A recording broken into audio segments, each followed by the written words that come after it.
নমস্কাৰ এই মুহূৰ্তত দৰ্শকসকলক স্বাগতম জনাইছো খন্দিয়াৰ কেইবাটাও গুৰুত্বপূৰ্ণ খবৰ দিব বিচাৰিছো বিৰোধীৰ পক্ষ লৈছে নেকি এবাৰ নীতিশ কুমাৰে তাক লৈ এতিয়া ৰাজনৈতিক মহলৰ চৰ্চা আৰম্ভ হৈছে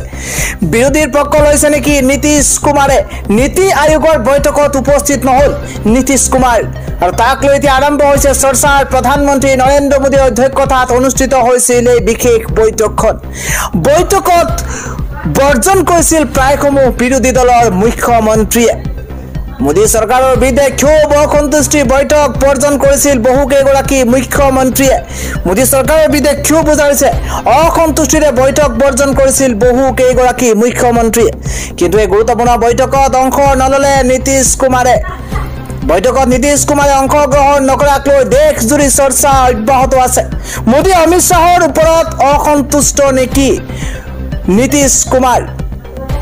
পৰৱৰ্তী আন এক গুৰুত্বপূৰ্ণ খবৰ হৈছে খলনি হৈছে দেশৰ 10খন ৰাজ্যৰ ৰাজ্যপাল লক্ষ্মণ প্ৰসাদ আচাৰ্যক অসমৰ নতুন ৰাজ্যপাল ৰূপে নিযুক্তি দিয়া হৈছে প্ৰাক্তন সাংসদ ৰমেন ডেকাক ছত্তীশগড়ৰ ৰাজ্যপাল হিচাপে নিযুক্তি দিয়া হৈছে 10 গৰাকীকৈ ৰাজ্যপালক নিযুক্তি দিয়া হৈছে অসমৰ বৰ্তমানৰ ৰাজ্যপাল গুলাব চান্দ কাটাৰিয়াক পঞ্জাবৰ নতুন ৰাজ্যপাল হিচাপে নিযুক্তি দিয়া হৈছে ৰাষ্ট্ৰপতি দ্ৰৌপদী মুৰ্মুৱে নিযুক্তি দিলে নতুন ৰাজ্যপালক পূৰ্বে ছিকিমৰ ৰাজ্যপালৰ দায়িত্বত আছিল লক্ষ্মণ প্ৰসাদ আচাৰ্য আৰু 10 গৰাকীক ইতিমধ্যে নতুন দায়িত্ব দিয়া হৈছে আন এটা বিশেষ খবৰ জনোৱাৰ চেষ্টা কৰিছো জনপ্ৰিয় কণ্ঠশিল্পী নৱপ্ৰজন্মৰ হাৰ্টথ্ৰব জুবিন গাৰ্গ হঠাৎ অসুস্থ হৈ পৰিছে আৰু তাৰ পিছতেই হাৰ্টথ্ৰব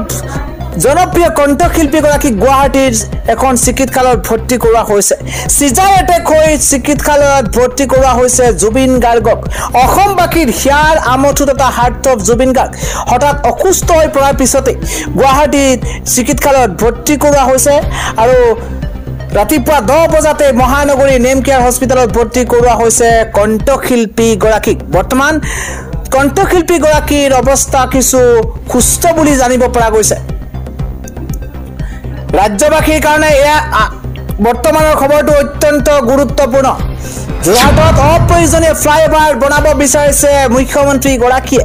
গৌৰৱ গগৈৰ তৰফৰ পৰা মুখ্যমন্ত্ৰী হিমন্ত বিশ্ব শৰ্মাক ক্ষুৰদাৰ সমালোচনা কৰা হৈছে লগতে গৌৰৱে কয় যে যোৰহাটত মুখ্যমন্ত্ৰীয়ে অপ্ৰয়োজনীয় ফ্লাইঅভাৰ বনাইছে সেই কথাও কেন্দ্ৰৰ কাণত মই সোমাই দিম পুনৰ মুখ্যমন্ত্ৰী হিমন্ত বিশ্ব শৰ্মাৰ বিৰুদ্ধে খৰব হৈ পৰিছে সাংসদ গৌৰৱ গগৈ যোৰহাট পৌৰসভাৰ প্ৰধান সদস্যৰূপে শপত গ্ৰহণ কৰিছিল কেইবাটাও বিষয়ত প্ৰতিক্ৰিয়া গৌৰৱ গগৈ সিমানেই নহয় যোৰহাটত কি হৈ আছে সকলো কথা কেন্দ্ৰৰ কাণত পেলাম বুলি মন্তব্য সাংসদগৰাকীৰ যোৰহাটৰ খবৰ দিল্লীত কিবা কাৰণত পৰা নাই এতিয়া মই আহিছো মই সকলো কথা কেন্দ্ৰৰ কাণত পেলাম যোৰহাটত অপ্ৰয়োজনীয় ফ্লাইঅভাৰ বনাব বিচাৰিছে চিএমএ সেই কথাও কেন্দ্ৰৰ কাণত মই পেলাই দিম মন্তব্য কৰিছে গৌৰৱ গগৈয়ে যোৰহাটৰ ৰাইজে ফ্লাইঅভাৰ বিচৰা নাই কিন্তু মুখ্যমন্ত্ৰীগৰাকীয়ে বনাব বিচাৰিছে যতেই যায় ততে ফ্লাইঅভাৰ বনাই ৰাইজৰ ওপৰত হেঁচা পেলাই আছে হিমন্ত বিশ্ব শৰ্মাই এই সকলো কথাই মই কেন্দ্ৰক জনাম প্ৰধানমন্ত্ৰীৰ কাৰ্যালয়ত জনাই দিম অসমৰ মুখ্যমন্ত্ৰীয়ে কিয় ইমান ফ্লাইঅভাৰ বনাব বিচাৰিছে সকলো কথা মই জনাম অসমত মুখ্যমন্ত্ৰীয়ে কিয় ইমান ফ্লাইঅভাৰ বনাইছে কিয়া মই জনাই দিম এনেদৰে পুনৰ খৰব হৈ পৰিছে সাংসদ গৌৰৱ গগৈ কন্দিয়াৰ পৰৱৰ্তী আন এক গুৰুত্বপূৰ্ণ খবৰ হৈছে দুদিনৰ পৰা ৰাজ্যত পৰিছে উৎকট গৰমে দহিছে দেশবাসীক 39 ডিগ্ৰী পৰ্যন্ত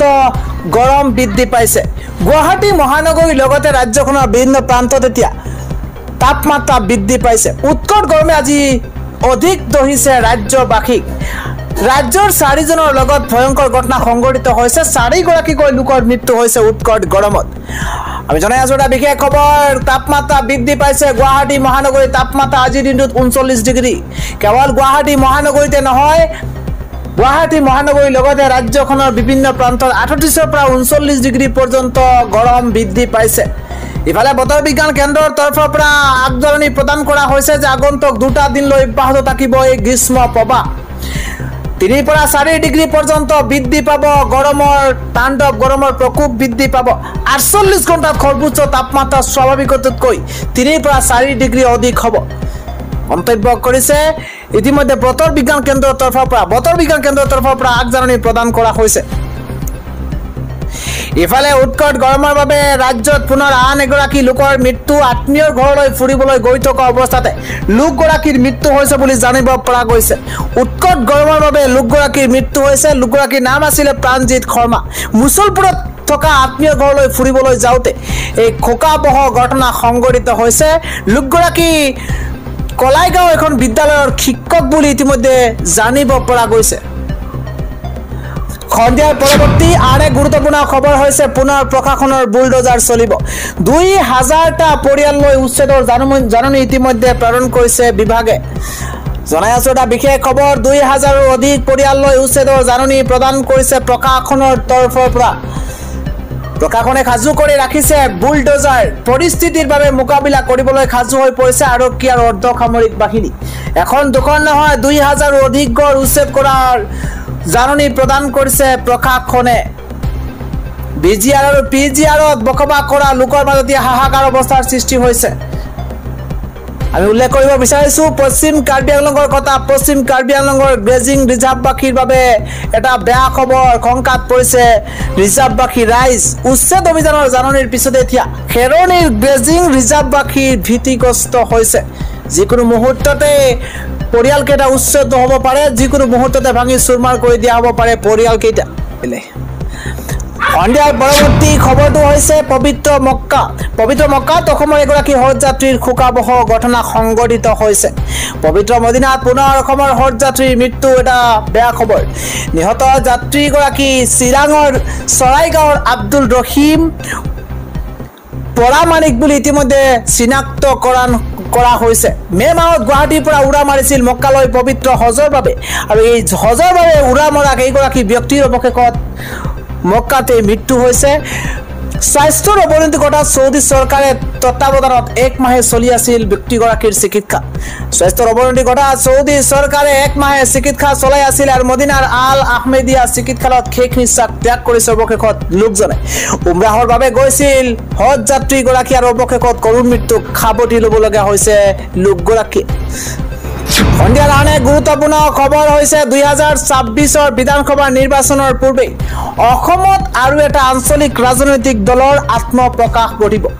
পুনৰবাৰ জনাইছো 2026ৰ বিধানসভা নিৰ্বাচনৰ পূৰ্বে অসমত আৰু এটা আঞ্চলিক ৰাজনৈতিক দলৰ আত্মপ্ৰকাশ ঘটিব